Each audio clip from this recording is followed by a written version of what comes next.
Committee बना के सबसे पहले पूरे देश में ये पता किया था कि जो ट्राइबल को 1950 से जो लाभ दिया जा रहा है, जो एजुकेशन में रिजर्वेशन है, जो सर्विस में रिजर्वेशन है, उसका कितना लाभ है।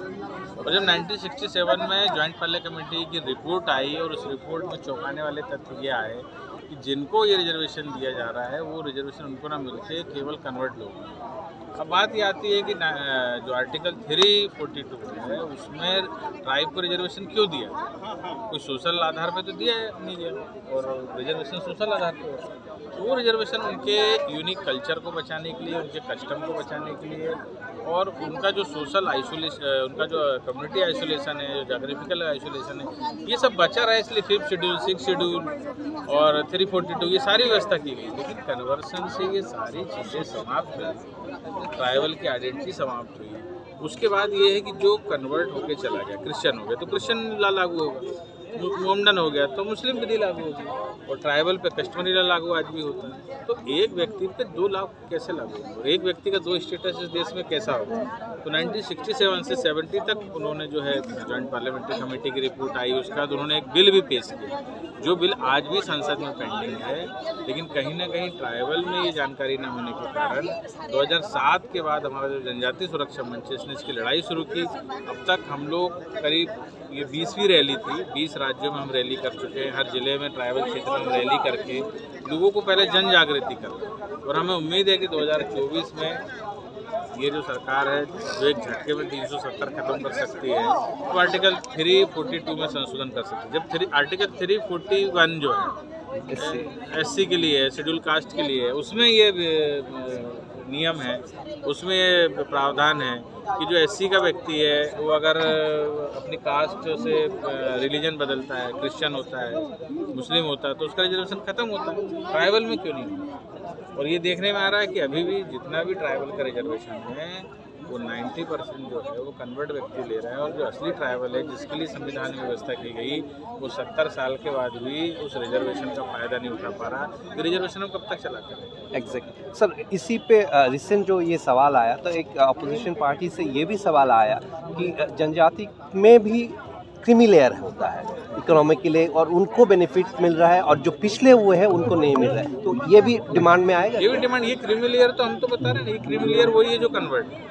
आप देख लो, विक्टर और इमरान जैसे व्यक्ति को मिल रहा है रिजर्वेशन, और उनके घर से एक नहीं 4-4 लोग नौकरी करते हैं, और एक जो हमारा अंतिम छोर पे बैठा हुआ ट्राइबल है वो उसको रिजर्वेशन का लाभ नहीं मिलता। तो ये बात क्रिमिनल लेयर की नहीं है, ये तो क्या है कि उसके कस्टम के आधार पर मिला। लेकिन जिसने अपना कस्टम छोड़ दिया, अपना कल्चर छोड़ दिया, उसके ऊपर कस्टमरी लॉ लागू नहीं हो रहा है, सारी चीज़ें खत्म हो गई, संस्कृति खत्म हो गई, तो वो व्यक्ति का स्टेटस ही नहीं रहेगा, वो ट्राइबल रह ही नहीं गया।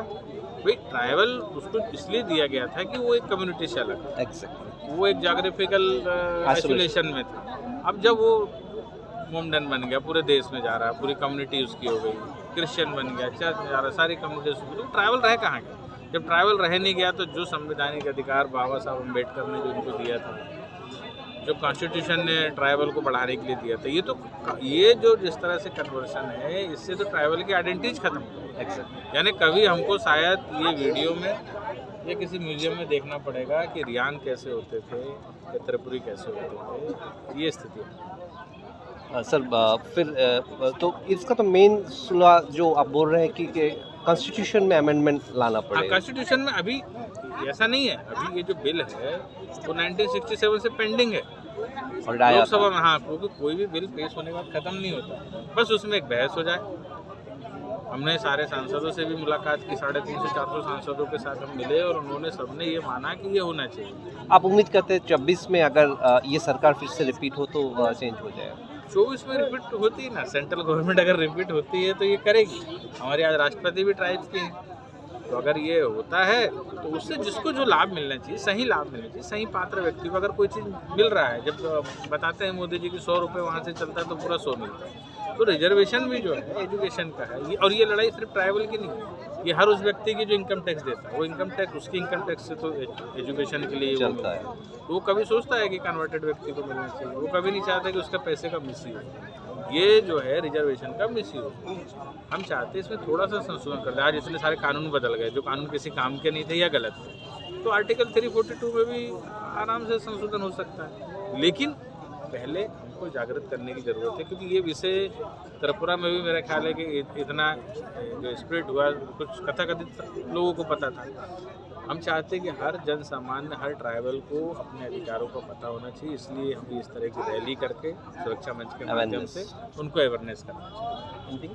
आज दिन में कैसे देखते हैं, खास प्रोग्राम त्रिपुरा में दिल्ली में रखेंगे, दिल्ली तक जाएंगे, पूरे भारत से हम सभी राज्यों से ट्राइबल को इकट्ठा करके दिल्ली जाएंगे और दिल्ली जाकर बैठेंगे। 2024 के बाद हमको उम्मीद है कि हमारी ये मांग पूरी होगी। ये सरकार जो है संवेदनशील है, ये सरकार ट्राइबलों के लिए इतना काम कर रही है। उन्होंने ट्राइबल जो हमारी मान सम्मान जो है उनको 65 साल में आज इतने ऊंचे पद पर बैठाना, उनको राष्ट्रपति बनाना। तो मुझे पूरी उम्मीद है, जनजातीय सुरक्षा मंच को भी उम्मीद है कि इस सरकार के रहते में ही ये हो सकता है, बाकी नहीं हो सकता। थैंक यू, धन्यवाद। Thank you.